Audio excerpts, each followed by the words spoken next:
right. Shoaib Akhtar scoring. That breaks the partnership. Bharat বনাম পাকিস্তান এটা শুধু ক্রিকেট নয়, এটা ইতিহাস, ইগো, অপমান আর প্রতিশোধের যুদ্ধ। এখানে একটা ছক্কা মানে চুপ করানো, আর একটা উইকেট মানে অপমানের জবাব। আজ দেখাবো সেই সব মুহূর্ত যখন মাঠটাই যুদ্ধক্ষেত্রে পরিণত হয়েছিল। নাম্বার 5, ইশান্ত শর্মা ভার্সেস উমার আকমাল। 2012 সাল ইশান্ত শর্মা যখন উমার আকমালকে আউট করেন, তখন দুজনের মধ্যে শুরু হয় ভয়ঙ্কর গালিগালাজ। আম্পায়ার, খেলোয়াড় কেউ থামাতে পারছিল না। শেষ পর্যন্ত ইশান্তকে ম্যাচ ফির 15% জরিমানাও দিতে হয়। কিন্তু প্রশ্ন একটাই, এই ম্যাচে কি কেউ শান্ত ছিল? বন্ধুরা, এখনই লাইক দিন, সাবস্ক্রাইব করুন।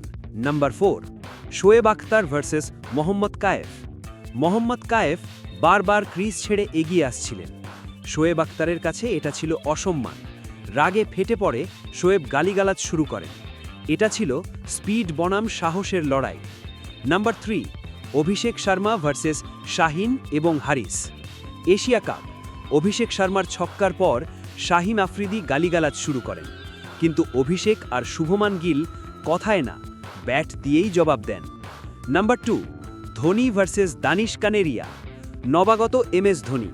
দানিশ কানেরিয়া বল ছুঁড়ে ভয় দেখাতে চেয়েছিলেন। ধোনি কিছু বলেননি, পরের বলেই বিশাল ছক্কা।